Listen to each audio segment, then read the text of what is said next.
might be the one to do it. It's very possible. Yeah. This is what a lot of people might have expected winners finals or even grand finals to look like. Just looking at the challenger approaching, knowing the Trela's coming, and knowing Awestin being the resident that he is. I'm glad that we get to see this set regardless in anywhere in the bracket, but it is in losers finals that we are seeing it now. 3 out of 5s will be the remainder of the bracket here. Yeah, and it's good to note that historically, and particularly at Ultimate Shockwave, this is Trela favored. This is, of course, the first time he won, I think the second time as well, he was playing Ridley. Yes. And it's always something that he has, that you have to keep in mind, because he has that in his back pocket. But going to start it off with the Banjo, because that's his main right now, and you know, as much as Awestin has gotten comfortable with these early game combos, especially on a heavyweight like Banjo, you know, if you give Trela an opening or two, he can definitely keep you struggling. Ooh, and with that egg being absorbable, this might be a scary prospect for Trela to go up against this kind of pressure. The egg grenade, of course, not just the egg shot. Right, right, right. Yeah. I just don't want anybody to panic in chat if you're a Banjo main. Of course. Nice tomahawk right there, and he's going to get more off of it too. That's a big punish on a magnet stall. That forward tilt got some range to it. He still has his jump. Wow. And Awestin air dodges through to get stage control. Now he might have that stock. Okay. Still coming in for a grab. Back throw is going to kill. Trela has still bothered the DI perfectly, which I appreciate. Oh, yeah. Never know when the game will throw you a bone and you'll bounce back off. Yeah, or something. Get that Terry stage side blast zones. Yeah. Ooh. Right now, Trela's got to find a way around the PK fires. It's definitely shutting down that grenade a little bit because obviously fire detonates the grenades. Going for that sliding forward tilt. It's a great way to dominate a lot of space in one fell swoop. Ooh, setting the bear ablaze on the way down. Buys himself some stage here. Gosh. I like the idea of that forward smash, and he's going to end up following up anyways. That, you know, he knows Awestin likes to hold forward, and maybe he's able to, you know, take out before an aerial comes. But then, you know, Austin's above him. Why not up smash? It's a very good move. Up tilt covering this platform. Getting that up air into the air, gets some good damage, but it's finally Austin's turn back on the ground. Not for long. Not for long, yeah. See him pressuring onto that platform. Now Trela, though, with the advantage. If he has the Ness above him, he's actually looking pretty good. Just whiffs that grab, goes for a second as well. Ooh. Landings have been so tough for Awestin in this matchup, just especially on stage, and he just goes right for the Wonder Wing. Catching that PK fire attempt. That down tilt, very low profiling move. See Trela probably going to Wonder Wing to get back to stage here just to get through that PK Thunder. You know, stock's almost gone, and he's still got 2 left, so why not? Ooh, not getting the full hit of the up air. Gets the back throw. Armors through that grenade attempt. He thought it might come through, but everybody's pretty beefy when they're in the middle of a throw. Ooh. Fallen magnet, up air, and that's some big damage. Boy, it sure is. Awestin going for some wild mix-ups, and somehow he's still not getting punished. Oh. Okay, back throw. No, down throw. Yeah, Trela's going to catch no mash because you would expect that back throw. Right, and even at like 140-ish%, I do think that the up smash is a confirm. Okay. I could be wrong. I'm okay with confirms out of throws for kills, and if it's like 140 plus. Yeah. That totally jives with me. Okay, Awestin going to go for another PK Thunder 2. It's actually a fake out, but that gives Trela all the opportunities he needs to maybe, delay. Yeah, take the stock. Delay on the recovery was crucial to get around that Wonder Wing. Awestin's not letting these grenades play a factor in this matchup except to help him back throw. Might kill off the top, but perfect DI once again from Trela's going to keep him alive. That could have been another Wonder Wing right there to punish the Thunder, but doesn't quite find it. He's only got a couple left, and he wants to save that for a moment where he knows he can kill him because you want to have at least one to recover at any given moment. His recovery. Oh my goodness, yeah, the back air comes through. Eventually, Awestin catches that swing. Forward air is a very safe move on shield, but not on whiff. Yeah, yeah. As is the case with a lot of aerials in this game, where when you get all that shield stun, nice juicy shield stun, you get a mix. And when you whiff entirely, well, your opponent's not stuck in any kind of animation, so you are recovering. You remember back in the beginning of Smash 4 when shield stun, like, literally just...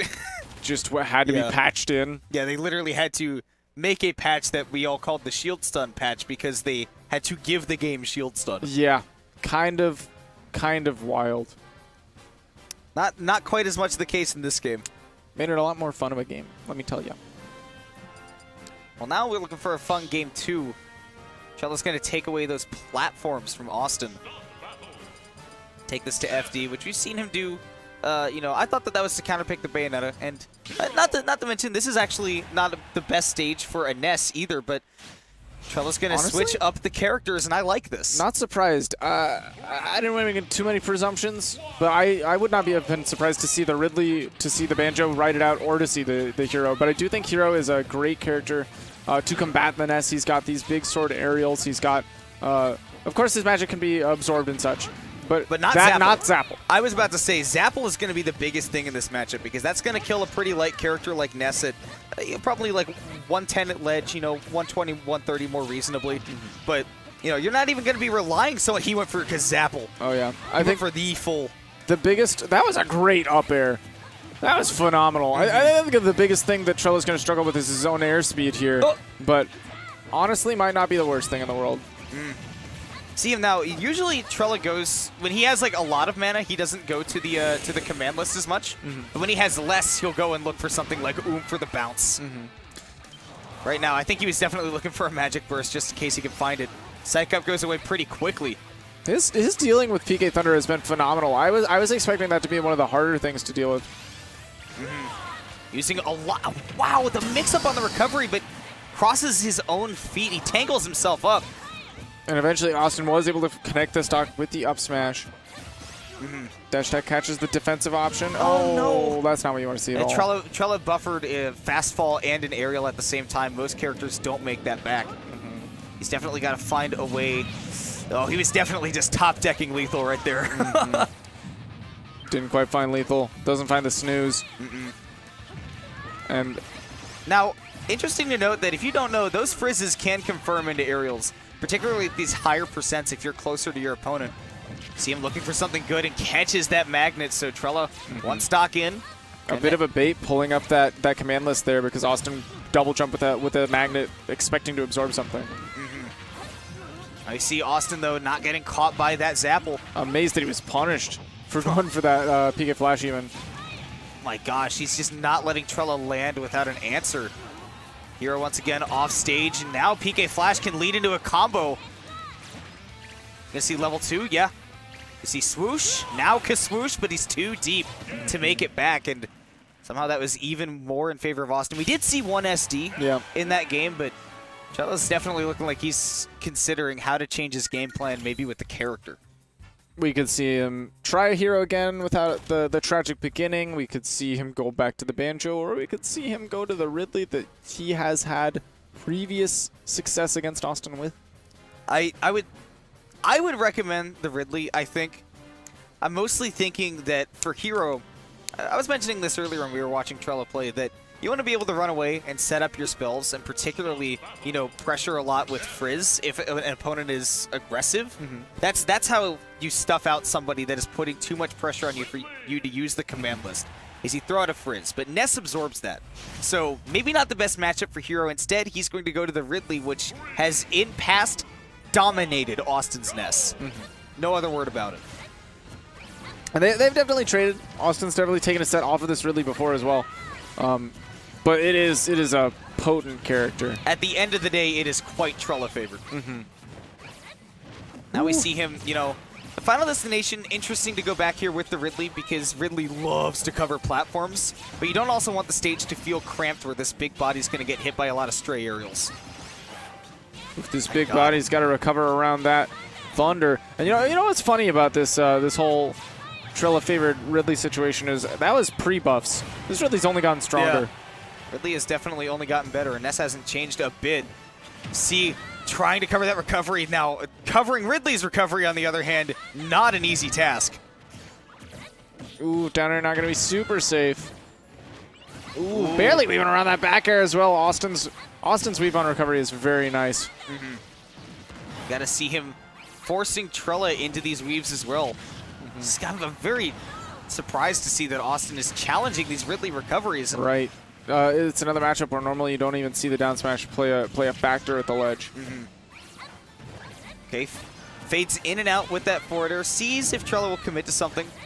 Now, you know, with Trela running the game, he's got the lead. If Awestin brings that back with that back air like he does, then he doesn't have to approach him. But off stage, again, this is the dangerous spot in this matchup. Ooh, tipper of the forward tilt, but Awestin using that fire. This could be a big big combo. Doesn't find the punish on the tech in place. Oh my gosh, it scary. outrages that forward smash. Yeah, it might have even just come out before the forward smash happened. I believe that too. Yeah. All right, Trela, gonna wait for something from Awestin. It never comes. And yeah, like you were saying, you cannot leverage that yo-yo unless Trela has already been hanging on that ledge for too long.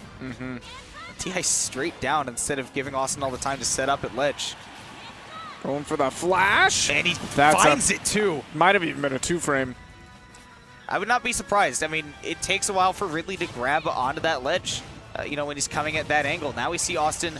That might have been a confirm out of the down throw against such a big body, and he's looking for even more. I think he was DIing for the back throw, so he was held, you know, he wanted to DI away from the back throw so he didn't fall on anything weird, and was holding in for the down throw. Love that patient recovery there from Trela. Wanted to land before he did anything else because Ridley's grounded moves are so good, especially his tilts. Oh, yeah. They got big range. Awestin, though, up a clean stock. Oh, barely almost ran out. looped back around. That's actually lucky for Awestin, too, because I think he would have died if he had done that. Instead, he's going to get that 2 stock on that final game to take down Trela. They're having the longest handshake I've almost ever seen in my life. The only longer one I've ever seen is one by our very own Tech Chase. But my God. That was